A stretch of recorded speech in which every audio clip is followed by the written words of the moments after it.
Bonjour à tous, je suis Jean Mariotte, le cofondateur de SmartVR Studio. Si vous avez pu essayer, on a After H, notre nouveau jeu e-sport, qui tourne en ce moment sur notre stand. Et donc aujourd'hui, je vais vous parler e-sport VR. Je ne vous vois pas très bien avec les projecteurs, mais j'aimerais bien savoir qui connaît le terme e-sport dans la salle.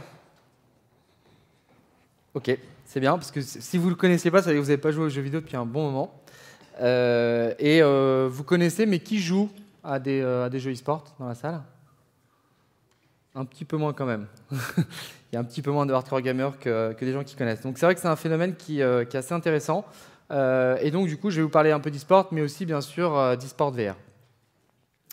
Donc alors c'est quoi l'e-sport? C'est tout simplement la rencontre entre le jeu vidéo et le sport.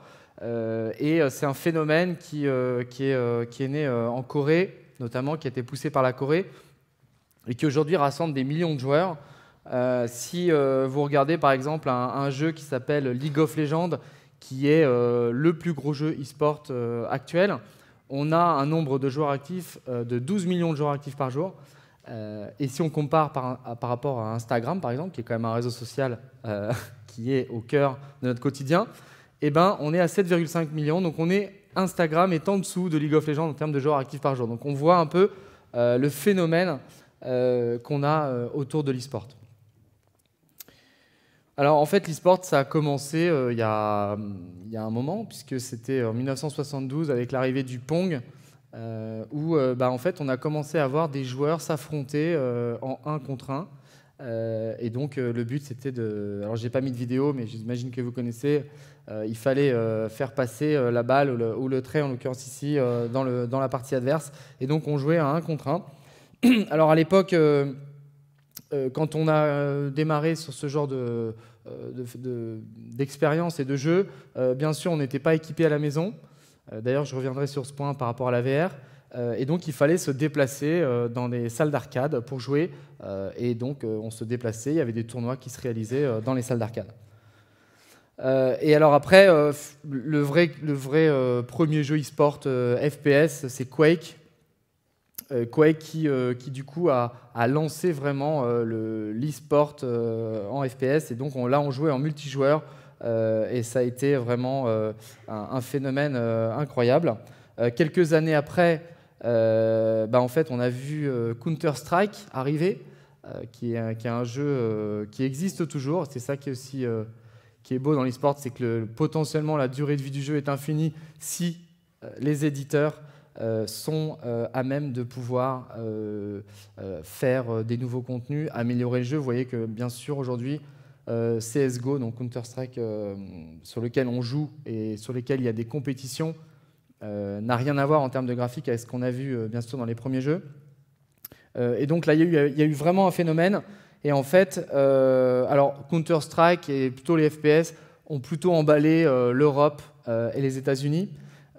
Et puis en Corée, et côté plutôt asiatique, on a vu bien sûr le jeu StarCraft, qui est un jeu où vous allez devoir en fait piloter votre armée avec 3 races. Là, on voit une race Terran notamment, et vous allez devoir donc piloter votre armée et battre votre adversaire, bien sûr en gérant vos ressources. Donc c'est un jeu qui est assez technique. Et donc c'est vraiment les 2 jeux qui ont lancé l'e-sport. Alors du coup, les salles d'arcade se sont transformées en ce qu'on appelle PC Bang. Et là, on voit ici voilà, tous les ordinateurs qui ont remplacé les salles d'arcade. Pourquoi? Parce que finalement, on joue en réseau, et puis l'ergonomie clavier-souris était beaucoup plus efficace pour le e-sport. Donc voilà, on a vu ce phénomène qui a vraiment explosé. Alors, au cours des dernières années, ce qui s'est passé, c'est que depuis tout ça, on appelle ça e-sport parce que finalement, on va retrouver toutes les composantes du sport dans le jeu vidéo. Là, aujourd'hui, on a des pro gamers qui jouent, et d'ailleurs, il y en avait sur notre stand, et ils vont faire un showmatch tout à l'heure du jeu PUBG, Team Millennium. Et donc, c'est des gens qui, plutôt jeunes souvent d'ailleurs, qui vont faire que ça. C'est comme un joueur de foot, ils vont être sponsorisés, ils vont faire des tournois, Donc on voit que ça a pris vraiment beaucoup d'ampleur et il y a des millions de gens qui suivent ces compétitions. Alors la particularité de l'e-sport aussi, c'est que du coup, ce sont des jeux qui sont intéressants à jouer, mais il faut aussi que ce soit intéressant à regarder. Et donc c'est vraiment un critère hyper important quand on conçoit un jeu e-sport. Voilà, donc on est passé des PC Bang à des arènes qui rassemblent des milliers et des milliers de personnes. Et en fait, ce que vous voyez en physique, c'est rien, puisque bien sûr, c'est online que ça se passe sur Twitch et autres plateformes de stream qu'on va pouvoir suivre ces matchs. Et donc, on rassemble des millions et des millions de joueurs. Au final, l'e-sport, on en parle de plus en plus, mais c'est resté quand même assez intimiste parce que finalement la télé n'avait pas encore pris le pas de pousser ce sport donc à la télé. Néanmoins, c'est en train d'évoluer. Alors, du coup, il y a aussi des gros prize pools sur Dota 2, là, 21 millions de dollars le prize pool. Donc, autant vous dire que quand on est pro gamer et qu'on gagne, potentiellement, on gagne très bien sa vie. Et on devient une star. Donc, c'est pas le petit nerd dans son coin. Non, on sort avec des mannequins, etc. Donc voilà, c'est vraiment un phénomène qui a explosé. Et pour avoir côtoyé des pro gamers, mais aussi des casters, quand ils débarquent dans un lieu qui sont très connus, c'est quand même assez dingue de voir l'attraction qu'ils génèrent. On voit même par exemple que le PSG a lancé ses teams e-sport sur League of Legends, Rocket League, qui sont des jeux par exemple qui marchent assez bien, sur FIFA bien sûr, c'était logique. Voilà, donc on voit que les gros acteurs du sport aussi commencent à se dire tiens, on va monter une équipe e-sport avec tout l'écosystème qui est derrière. Et puis bien sûr, l'e-sport, comme je disais, c'est vraiment le fait de pouvoir commenter. Et donc on a des pro gamers qui sont très connus, mais on a aussi des casters.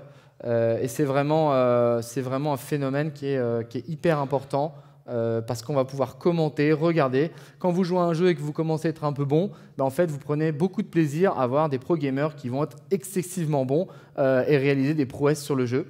Et là, la nouveauté, c'est que on a une chaîne télé française qui se met à l'e-sport. Donc on a Being eSport, mais également ES1 qui du coup va peut-être nous rejoindre d'ailleurs tout à l'heure, je crois, pour le showmatch. Donc là, avec la télé, je pense qu'on va vraiment franchir un cap en termes de visibilité. Alors en fait, finalement, avec la VR, on est en train de revivre un peu ce que je viens de vous raconter. Enfin, en tout cas, c'est ce dont j'ai le sentiment. C'est qu'on voit repopper des salles d'arcade. Comme les gens ne sont pas équipés chez eux, ils vont se déplacer en salle d'arcade pour consommer la VR. Alors, ils ne sont pas équipés chez eux parce que finalement, on est encore sur des setups matériels qui sont relativement chers. Nous, chez SmartVR, on travaille principalement sur des casques premium type HTC Vive ou Oculus. Donc, ça vaut déjà 600 €, plus l'ordinateur qui va avec, etc. Vous vous retrouvez facilement à investir 2000, 2500 € pour avoir ça chez vous. Donc, vous imaginez bien que le taux d'équipement grand public à la maison est encore assez faible. Du coup, il y a une traction énorme sur cette ouverture de salle d'arcade et les gens se déplacent pour aller jouer. Alors nous, chez SmartVR Studio, on est un studio français. On s'est créé il y a 2 ans maintenant. On est 4 cofondateurs. On a une partie de notre business qui est de développer des expériences en 3D pour des marques, des entreprises dans différents secteurs. Mais on voit que l'expérience qu'on a sur la gamification des jeux vidéo est hyper importante, même quand on fait des choses sérieuses. On a notamment une expérience qu'on a fait pour Thales qui s'appelle Zero Gravity ou Pit Stop pour Pirelli qui sont vraiment des expériences sympas. Et puis quand on a démarré, en fait, on s'est dit tiens, on va faire une expérience qui va être vitrine de notre studio qui s'appelle Top Floor, où vous marchez sur une poutre à 300 mètres de hauteur. Enfin, vous essayez du moins, parce que vous avez potentiellement relativement le vertige. Et en fait, ça a eu un succès assez gros, cette expérience. Et à partir de là, on a commencé à éditer nos propres jeux sans clients, avec une volonté d'éditer nos jeux et derrière de les distribuer. Alors principalement du coup aux salles d'arcade, puisqu'on n'a pas encore assez de monde qui est équipé pour avoir une logique grand public. Et après, bien sûr, le projet After H qui est notre flagship, mais on a lancé le jeu donc, officiellement jeudi, donc il y a 3 jours. Ça fait 2 ans qu'on l'a dans notre tête. Ça fait plus d'1 an qu'on travaille dessus, donc on est vraiment super content de le présenter et de voir les gens qui ont joué, qui nous ont fait des super retours dessus. On a vraiment eu la volonté de se dire, et on pense sincèrement que le futur de l'e-sport est l'e-sport VR. Donc on s'est dit, on va essayer de développer un jeu e-sport VR, et ça implique pas mal de contraintes au final. C'est vraiment pas quand on le regarde comme ça, on se dit tiens, c'est potentiellement une copie d'un FPS, etc. Mais quand on rentre dans le développement, en fait, on a été confronté à vraiment énormément de challenges pour avoir un gameplay fluide, ne pas avoir de nausées, etc. Donc ça a été vraiment un gros challenge. Alors je vais vous montrer le trailer du jeu et après je vous reparle de ça.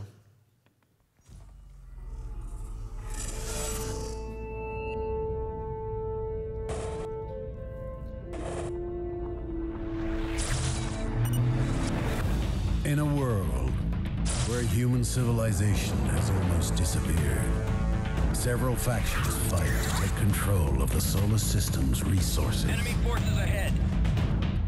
Cover me, cover me! Enemy base will be in range in 5 seconds.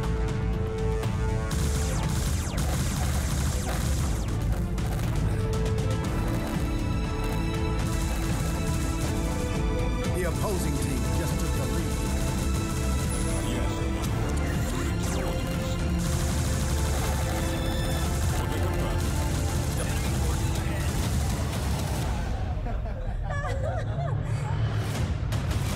After H, VR eSport game.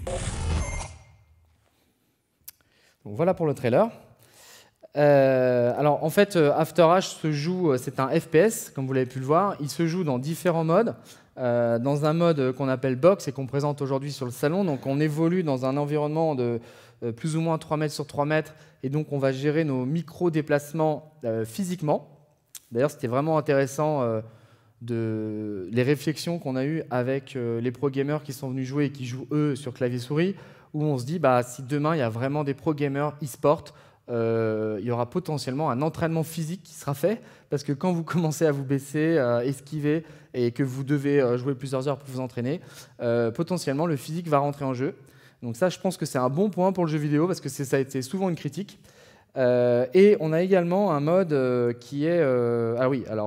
l'équipement, effectivement, on va jouer soit avec un casque manette simple, et là, on présente un mode plus immersif avec un gun connecté, et un capteur sur votre main gauche, donc ce qui vous permet d'avoir un tracking de vos mains, et du gun, et du coup de votre tête. Et à partir de là, on va réaliser un algorithme prédictif qui va en fait faire bouger le corps entier de l'avatar.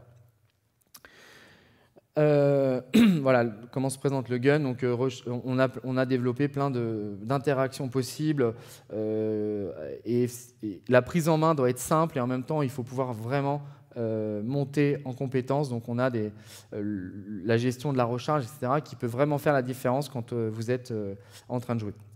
Alors on a un deuxième mode du jeu qui est plus premium et auquel on croit beaucoup, c'est ce qu'on appelle le free roaming, c'est-à-dire que là on va équiper une salle de 600 m² ou 400 m² avec des capteurs de motion capture, et là vous allez vous déplacer librement dans cette salle.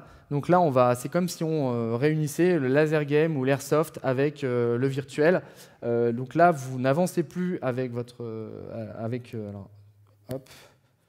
Vous voyez, en fait, on a un paddle, le trackpad qui vous permet d'avancer quand on est en mode box. Là, en fait, on va se déplacer physiquement. Et donc là, l'immersion est vraiment incroyable, je vous le garantis, parce qu'on l'a testé, bien sûr, et on l'a éprouvé sur des lieux tests, même si on n'a pas encore lancé de lieu. On a également un full body tracking, parce que là, vous êtes équipé sur les pieds, sur le dos, et donc là, tout votre corps est modélisé en temps réel, et c'est vraiment une immersion incroyable. Donc je pense que c'est l'avenir du laser game et qu'il y a potentiellement plein de compétitions qui vont pouvoir se réaliser dans ce mode. Alors, quelle est la différence entre l'e-sport, pour résumer, l'e-sport et l'e-sport VR? Je pense que la première chose, c'est l'immersion. Quand vous rentrez dans la game, grâce à la réalité virtuelle, vous êtes vraiment au milieu du jeu. Ça, c'est le rêve de tout gamer. Et c'est vraiment incroyable. Du coup, vous allez ressentir beaucoup plus de pression quand vous êtes sous le feu, etc., etc. Et donc, il y a potentiellement une gestion du stress qui va être beaucoup plus importante en mode e-sport. Et puis c'est physique. Il faut vraiment esquiver, bouger. Les mouvements du corps sont hyper importants si vous voulez progresser à After H. On a vu des gens qui ont été sélectionnés là, pour le tournoi de tout à l'heure.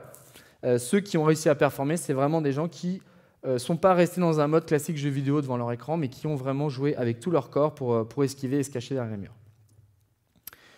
Alors, où jouer aujourd'hui à la VR et au e-sport vraiment, la contrainte qu'on a aujourd'hui, c'est que l'e-sport, il faut une communauté. Malheureusement, les gens ne sont pas équipés. Donc, on déploie dans les salles d'arcade. On a un early access sur Steam qui sera en free-to-play avant la fin de l'année. Et l'objectif, c'est bien sûr de sortir le jeu sur Steam, Oculus et PS4 VR et d'autres plateformes si elles sont disponibles. Le jeu restera free-to-play grand public. C'est vraiment l'objectif qu'on s'est fixé. Voilà, je vais terminer pour vous donner rendez-vous dans pas si longtemps que ça, à 16h30 pour le show match avec Pyro et Rivenzi. Et je suis désolé pour la faute d'orthographe qui est restée sur Rivenzi, c'est avec un i. Voilà, donc il y aura la team Millennium PUBG et aussi des gens qui ont performé pendant ces 3 jours, team du public qui viendront les affronter. Alors ils ont quand même leur chance. Si on joue à PUBG contre eux, on n'a aucune chance. Sur After H, comme ils découvrent le jeu, comme le grand public, ils ont une chance de gagner. Et voilà, je vous donne rendez-vous tout à l'heure. Merci.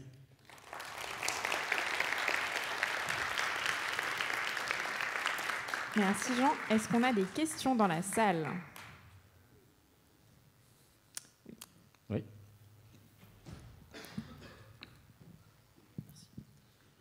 Allez-vous augmenter le nombre de joueurs? Puisque là, actuellement, c'est du 2v2. Si on augmente dans l'e-sport, allez-vous augmenter en 3v3, 4v4, 5v5? Ah oui, c'est vrai, je n'ai pas parlé de ça, mais en fait, le jeu est pensé plutôt 4v4 ou 5v5. En fait, la map sur laquelle on joue est même plutôt 4v4, sauf qu'on n'a pas eu l'occasion d'avoir un stand plus grand que ce qu'on a aujourd'hui. Du coup, on a un setup 2v2. Mais oui, le jeu est 10 fois mieux d'ailleurs en 4v4. Aujourd'hui, la plupart des salles qu'on déploie, on est en 4v4, donc avec 2 box de 4 players, et donc on joue à 8. Et les salles d'arcade seront connectées entre elles avec des serveurs cloud pour qu'on puisse faire des compétitions intersalles. D'accord. Et au niveau des maps, est-ce que vous allez faire d'autres maps ou est-ce que ça sera une map fixe? Oui, bien sûr. En fait, on a 10 maps qui sont en production là, et qui vont arriver dans les prochains mois. Et aussi des nouveaux univers. Là, c'est l'environnement Mars, mais on est en train de développer Forest, Snow, etc., urbain. Donc, il y a plein de choses qui arrivent. Il y a aussi des nouveaux guns, des nouvelles features, des grenades notamment. Ça manque un peu quand on veut déloger quelqu'un qui est planqué dans le bâtiment, notamment du centre de la map. Est-ce qu'on a d'autres questions? Ah oui, c'est bien, tout en haut. J'ai mangé beaucoup de pizza à midi. J'ai besoin de faire du sport.